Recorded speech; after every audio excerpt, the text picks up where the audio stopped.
Devil dog.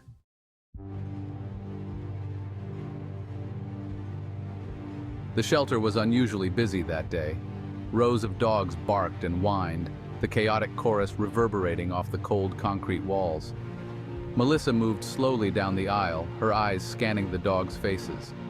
She had come here hoping to adopt a companion, something to break the deafening silence that filled her small house. Recently divorced and living alone for the first time in years, she was grasping for something, anything, to keep her company. The decision to adopt had been an impulsive one, but it was one she was now desperate to follow through on.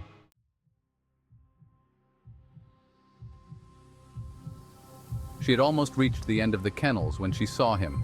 In the corner of a cage sat a dog, his fur a deep, matted black that seemed to absorb the light around him. Unlike the others, he didn't bark or move when she approached, his eyes, glowing a faint yellow, fixed on her with an intensity that made her pause. One of the shelter workers, noticing her lingering, approached. "You've got your eye on Shadow, huh?" he asked, his tone tinged with caution. "He's different." "Different how?" Melissa asked, unable to take her eyes off the dog. She felt an inexplicable pull toward him. The worker hesitated. "Well, he showed up here a month ago, just wandered into our lot. No collar, no microchip. At first he was aggressive, but then he just stopped. Now he just sits there. Doesn't bark, doesn't interact with the other dogs." Melissa considered this, but the silence that Shadow emanated appealed to her. It was as if he understood her need for quiet companionship.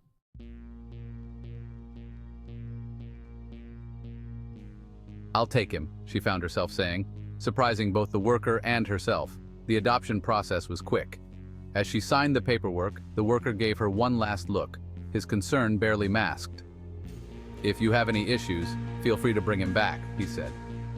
Melissa forced a smile. "I'm sure it'll be fine," she replied, even as a knot of unease twisted in her stomach. She loaded Shadow into her car, feeling his eyes on her as she drove away. He sat in the back seat, silent, his gaze fixed on the road ahead. It was as if he knew where they were going.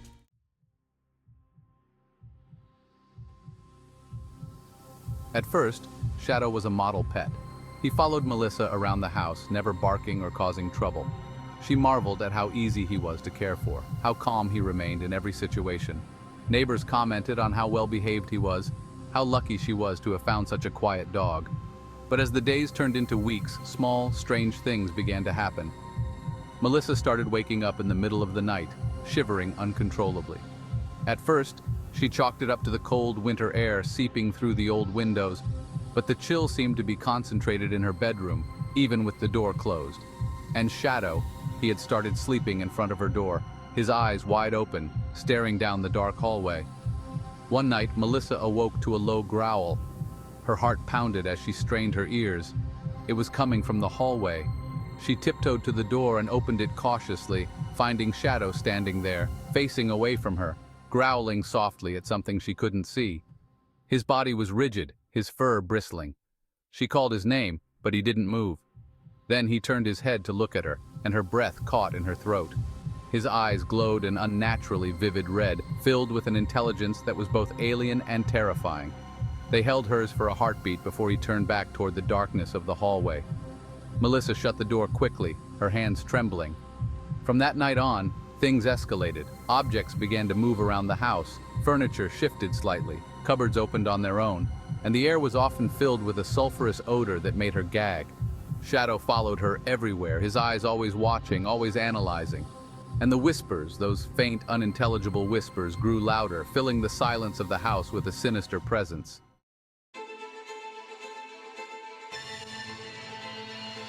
One evening, as she was cooking dinner, Shadow suddenly lunged at the front door, barking furiously. It was the first time she had heard him bark, and the sound was not the sharp canine bark she expected. It was a deep, guttural growl that vibrated through the walls. She rushed to the door and peered through the peephole, but there was nothing there. "What's wrong with you?" she cried, trying to pull him away, but he wouldn't budge. His growls grew louder, and for a moment she saw a dark mist seep from his mouth as he snarled. Terrified, she stumbled back, clutching her chest. Then, just as suddenly as it started, he stopped.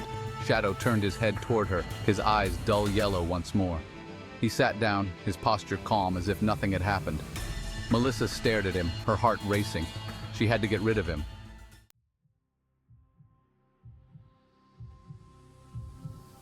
The next morning, she called the shelter, but the line was disconnected. She searched the internet for their number, only to find no trace of the shelter's existence. Frustration mounted, mingling with a rising sense of panic. Determined, she grabbed Shadow's leash and drove him to the address of the shelter where she had adopted him. But when she arrived, she was greeted by an empty lot. Confused, she got out of the car, looking around for any sign of the shelter. But there was nothing. No building, no sign, just an abandoned, overgrown patch of land.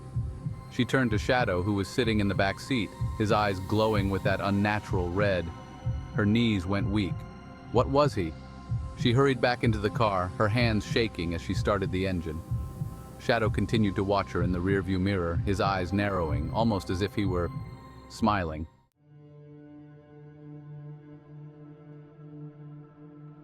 That night, things took a terrifying turn. Melissa awoke to the sound of scraping and thudding downstairs. She sat up, her heart pounding, and glanced at the clock 3 a.m. The noise continued, growing louder. Shadow, who had been lying by the foot of her bed, stood up suddenly, his eyes fixating on the bedroom door. The door creaked open on its own, revealing the dark hallway beyond. Melissa felt her throat tighten, fear clawing at her insides. She grabbed her phone and turned on the flashlight, casting a beam of light down the hall. Nothing. But then she saw it. Something dark and shapeless slithering toward her along the floor. Shadow growled, his body stiffening. As the darkness reached the bedroom threshold, he lunged at it. Melissa screamed as the room filled with the sound of guttural snarls and tearing. The flashlight flickered, and for a moment she saw a figure in the shadows. A grotesque, hunched creature with glowing eyes, its mouth opening impossibly wide. "Get out!" she screamed, backing up against the wall. Shadow stood between her and the creature, his fur bristling as he growled with a ferocity that shook the entire room. The dark figure hissed and retreated, dissolving into the floor. The room fell silent, the air thick with the scent of sulfur. Shadow turned to look at her, his eyes no longer red but a dull yellow, almost sad. Melissa collapsed onto the floor, gasping for breath, trying to make sense of what had just happened.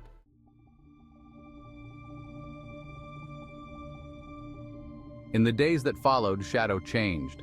He became restless, pacing the house at night, barking at the corners, his eyes flickering between yellow and red.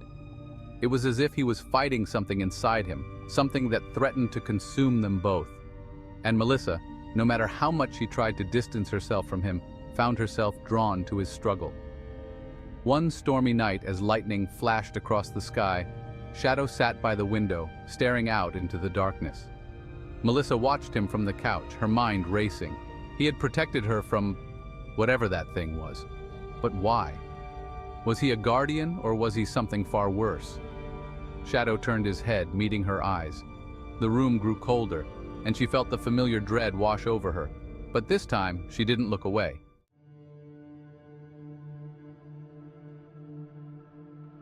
"What are you?" she whispered. Shadow stood up and approached her, his eyes glowing a deep crimson. As he reached her, the shadows in the room twisted and writhed, and a voice, deep, guttural, and echoing, filled her head. "I am bound to protect, yet cursed to harm. You released me when you brought me into your home." Melissa's breath hitched as tears welled up in her eyes. "Why? Why me?" she choked out. "Because you were lost," the voice hissed, filling the room with a chilling wind. "As am I." A sudden realization hit her. Shadow was not just a demon. He was something caught between, a spirit twisted by centuries of torment. The adoption had been a binding, a contract she had unwittingly agreed to. He needed her just as she had needed him. With trembling hands, she reached out and touched his fur. Shadow's eyes softened, the red fading to a pale yellow. For a moment, the room filled with a warmth that pushed back the darkness. But then the shadows around them surged forward, enveloping them both.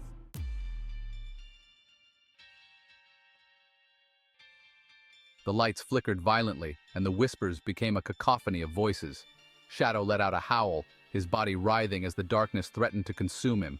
"No!" Melissa screamed, wrapping her arms around him. "You're not taking him! You're not taking us!" There was a blinding flash of light, followed by a deafening silence.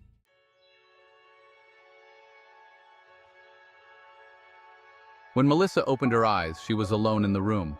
Shadow was gone. The darkness had receded, leaving behind an unsettling stillness. Melissa sat on the floor, tears streaming down her face. She knew he was gone, that the darkness had claimed him to prevent him from protecting her further. But in the quiet that followed, she felt a faint warmth wrap around her, a lingering presence that whispered softly in her ear, "You are not alone." And she knew, even in his absence, Shadow was still with her, fighting off the darkness that threatened to return. He had been her protector and her curse, but most of all, he had been hers. And the house, once filled with shadows, grew quiet, the sulphurous scent fading. Melissa stood up, feeling a strange mixture of sorrow and relief. She walked to the front door, staring out into the night. For now, the devil dog was gone, but the darkness would wait, lurking at the edges of her world. And one day it would return, but she would be ready. She had learned from Shadow. She had learned to fight,